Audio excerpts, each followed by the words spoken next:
Horror films, to me, I've always used this analogy. There's two types of horror films. The first one is like a fun house. You go to a fun house at a carnival, you pay the ticket to go in, and you know there's going to be jump scares left and right. You're going in for the thrill and just the shock to the senses. In my opinion, that's not really horror. In my opinion, a true horror experience is like going to a haunted house on a ghost tour and you're alone in a room. That overwhelming sense of dread around you and not knowing what's around you, that's true horror. Now that, ladies and gentlemen, is what I went with in selecting my top 10 horror movies of the decade. Some of you are going to be pretty surprised, and some of you that know me are going to be, yep, Rudy would pick that. These films, some of them are not going to be for everybody, but these are the prime examples of what horror should be. And without further ado, ladies and gentlemen, let's go ahead and discuss my top 10 horror movies of the decade. Dim the lights. Let's do this.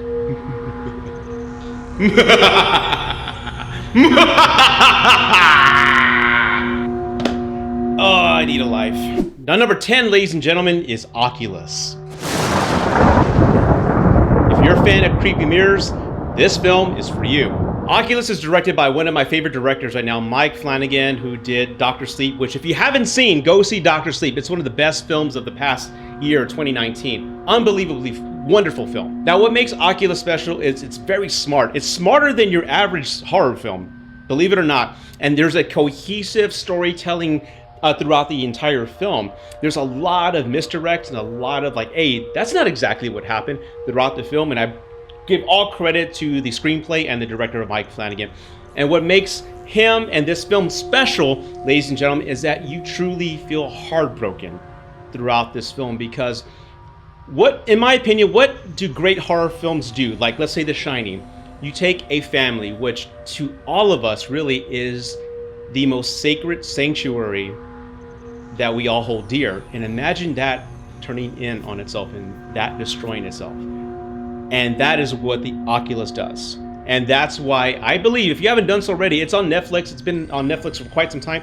Check it out. It's well acted, well directed, and one of the gems of this past decade. And that's my number 10 pick, ladies and gentlemen. Let's go to number 9. Now, what the Wailing does is takes the simplest form of imagery and creates an image, which I'll give you a glimpse here, boom, and it haunts you. When I first saw the Wailing back in 2016, the film ended, I'm like, oh, that was okay. But what I found, which is a trait of a great film, is that it stayed up here, and worse, at night. Some of the imagery in this film just kind of shook me up, and the ending kind of leaves you horrified, to say the least, because in my opinion, it gives us one of the best depictions of the devil on cinema ever. It's not over the top, it's simple, but it's freaking haunting and leaves you with a hopeless dread. And that is, again, a great trait of horror films. It takes what I'm Hispanic, so we're very superstitious and believe in, omens, ojo, and shit like that. So it takes superstitions of the East and brings it into the modern day world in a realistic way, which is brilliant, and I love that. And if you haven't seen it, you have to check it out. Again, I believe it's on Netflix. It's a long film. I believe it's 2 hours and 30 minutes, so a lot of people will be bored or tune out after about halfway through, which I don't get. That's too long. But people binge watch a show for 13 hours, I don't get.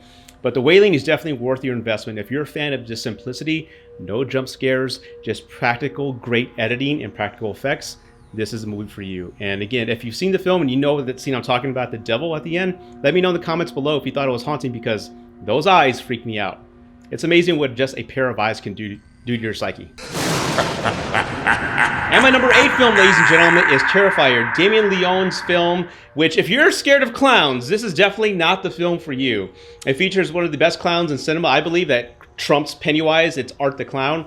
What I love about this film is it takes the 80s concept of horror and brings it to the modern screen. And what I mean by that is, what have we seen as a normacy when it comes to the horror films that Hollywood's produced? You have like a bad ending, but you just see the person, the protagonist being dragged off screen, and then it cuts to black and credits. It kind of leaves us with the imagination of what happened. This film is brutal. brutal. And I got to give all credit to my buddy, Movie Massacre, who introduced this film to me last Halloween as part of our Halloween recommendation clips. You can find the video here. But there's a scene where someone gets cut in half and like, fuck.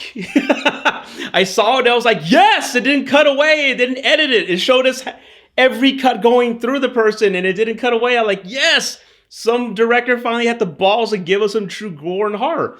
And that's what I love about this film. It leaves the protagonist, I don't want to give up too much away, but it takes an original spin on where the protagonist ends up. And it's kind of heartbreaking, but Terrifier is my number 8 film of the decade. If you haven't seen it, check it out. There's another film they're making that explains the origin of Art the Clown.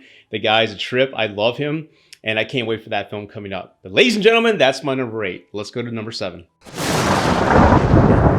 Now my number 7, ladies and gentlemen, is Train to Busan, another film I discovered in 2016 on Netflix, believe it or not.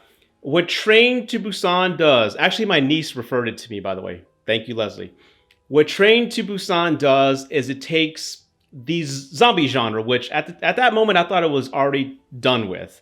But it takes an original spin with the zombie genre and makes it very human, which is heartfelt and just honest. And I'll explain why I said that. Train to Busan takes place on a train, believe it or not, and it gives us an original look on an outbreak. We've seen the outbreak of the world coming to an end and, World War Z and other films, but this takes an original spin on how the zombie apocalypse happens through the eyes of a child. It's just glimpses of things happening. And what the film does is it really just makes it's not the zombies that are the true focus of the film, it's the people on the train. There's so many characters on there that you get to know them. And believe it or not, we have trouble with films caring about the protagonist. In this film, you care about everybody you're introduced. And it's heartbreaking as the movie goes along. This is the first film that had me terrified and had me crying as a father. The ending just broke my heart. I cried when I saw it. I was like breaking down so bad, but it's such a beautiful film, a very human film, and I want more films like Train to Busan. It's actually one of my top recommended films of all time. I'll put the video up here. You have to see it. It's subtitled. Yes, I know some people don't like subtitles, but trust me, after 5 minutes, you're not even paying attention. You're just gonna go along with the film. It's well acted, well directed. The special effects look great, and you have to see Train to Busan. Please, and let me know if you have. Put the comments below. I'd love to hear your opinion on it. But that is my number 7 pick. And I also hear Hollywood's remaking it, which please, for the love of Christ, don't touch it. Just leave it alone.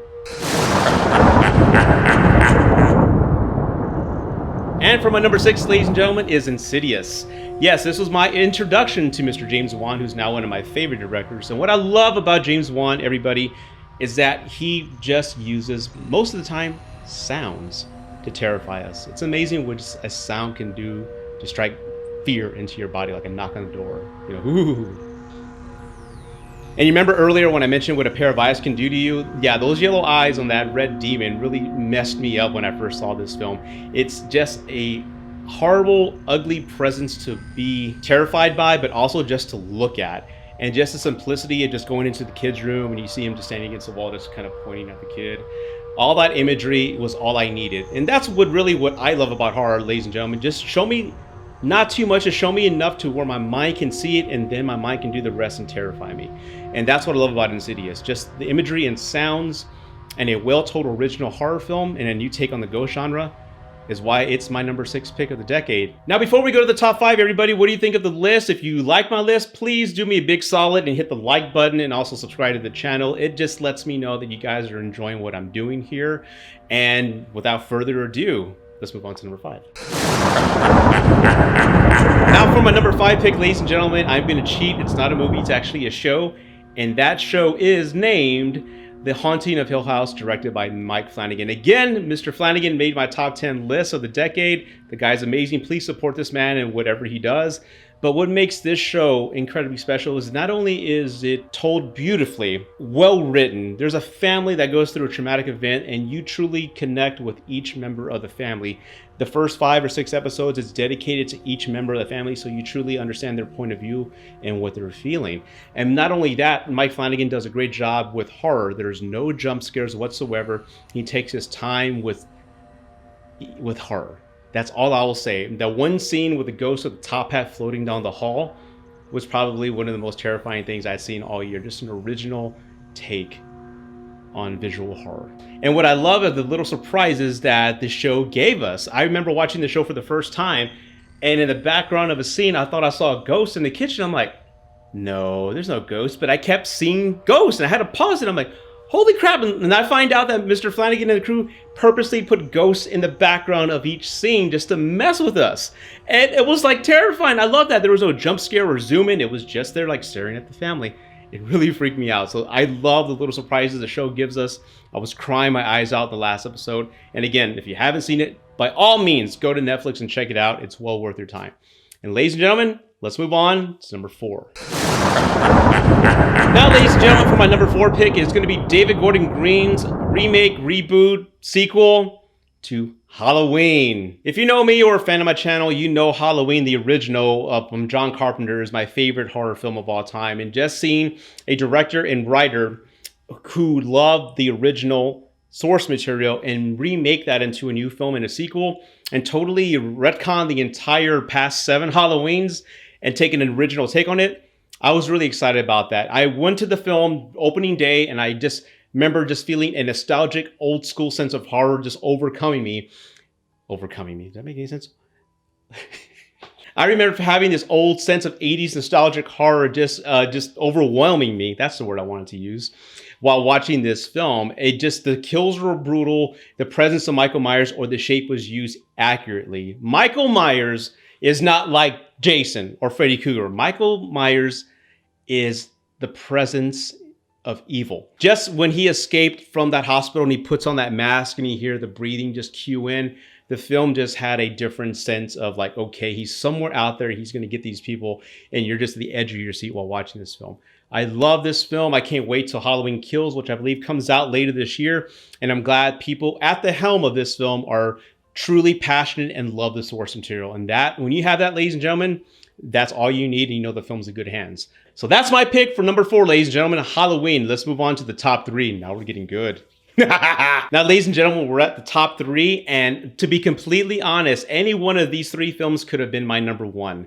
I love these 3 films with a passion. I own them all on Blu-ray. I see them every week, practically every other week or so. And without further ado, my number 3, ladies and gentlemen, is Robert Eggers' The Witch. Best way I can describe The Witch once the film starts is imagine if dread were something tangible like a blanket and you just covered yourself up with it. That's the feeling you feel for this family while watching The Witch.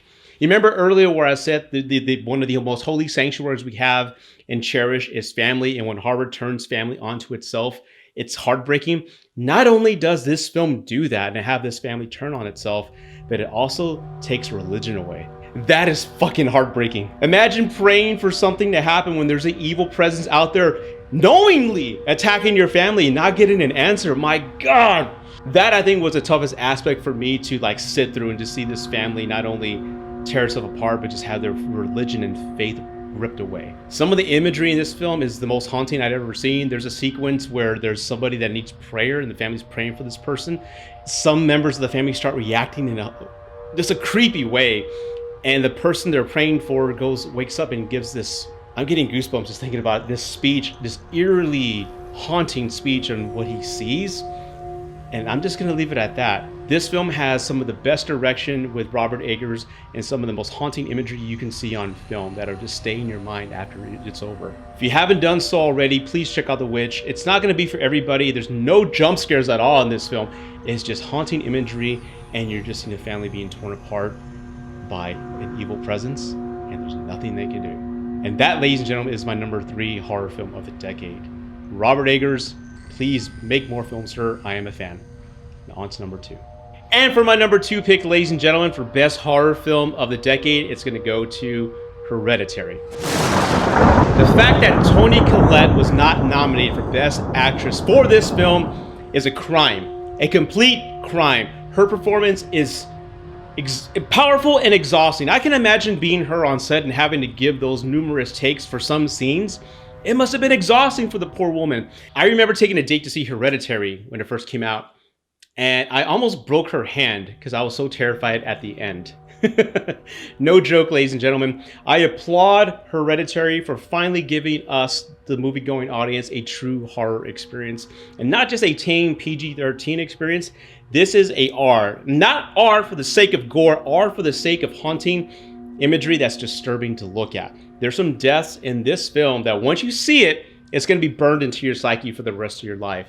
And the story itself has got a very supernatural element to it that doesn't hold back. The last scene that I was referring to, you're hearing a happy ending, I guess, occur, and there's naked people, there's headless naked people just kneeling before a god. I'm like, fuck, this kind of feels like a Silent Hill game in a way. And I love this. Ari Aster, please make more films. I love Midsommar. If you haven't seen Midsommar, check that out, everybody. Wonderful film. He's one of the best, along with Mike Flanagan and Robert Eggers. They know how to do horror the right way. So here we are, everybody. We're here at number 1. This is my number 1 pick for horror film of the decade, and that is none other than Suspiria. Luca Guadagnino did something that is very rare in cinema. He took a film and a remake, and the remake is now superior to the original, in my opinion. Suspiria, ladies and gentlemen, is a film, for whatever reason that I'm still having trouble explaining, haunts me, but in an intriguing way. I cannot watch this film enough. It's beautiful to look at. The care, the editing, and the acting. Dakota Johnson, who I only had known with 50 Shades of Grey, is a wonderful actress in this film. She does an amazing job. She actually trained for 2 years to become a ballet dancer to prepare for this film. Similar to The Dark Knight taking the comic book genre and bringing it into a grounded reality, Suspiria takes a witch fairy tale and brings it into a modern day setting effectively. Suspiria is an anomaly in my opinion because it really combines two opposites into one in many cases. The film is really based in division, but really unification. The film is a love story, but also a horror film. It's beautiful and breathtaking to look at, but it's also hideous. It's merciful and evil. If you're a fan of gore, this film has some of the most goriest scenes I've seen in cinema in quite some time, but it's just spaced out. Each act ends with something tragic that happens, and the first sequence that I've shared on my social media where the main actress has a spell placed on her hands and arms, and as she dances, she's controlling somebody and kind of twisting them to pieces. Now, this film is not going to be for everybody. Some will see it and get bored with it right away, but if you're a patient movie lover like I am and just enjoy storytelling and well-crafted filmmaking, this is the film for you. There's some gory sequences where for the first time in many years, I had to like turn away a little bit, but I couldn't believe the originality of some of the torture scenes that I was watching. This film has a third act that is very Silent Hill-like. As a matter of fact, this film, if you were to take Suspiria away and put Silent Hill, it'd be a perfect fit. This film, is safe to say that I have a love affair with it. I know that's kind of weird for me to say that, but it calls me for whatever reason, and I love this film. The score is amazing. There's days that I go playing it day after day, and then I separate myself from it, and then I start playing it again. I can't get away from this film. It's one of those films, and that's, as I mentioned earlier, that's one of the best traits of filmmaking. If you go see a film and it stays up here, you know you've created something great. And Suspiria does that for me, everybody. And that is why Suspiria is my #1 horror film of the decade. Well, ladies and gentlemen, that is my list for the top 10 horror films of the decade. I hope you enjoyed this video. I put a lot of work into it. If you liked the video, again, please subscribe below, hit the like button, let me know that you like what I'm doing. And I hope you enjoyed my list. What is your list? I'd like to hear from you. Please put your top 10 horror list down below. Have that dialogue going back and forth. And I'd love to hear from you. And as always, everybody, thank you for watching Rudy's Movie Review, San Antonio's official movie critic. Please take care. God bless. And live long and prosper. I'm out.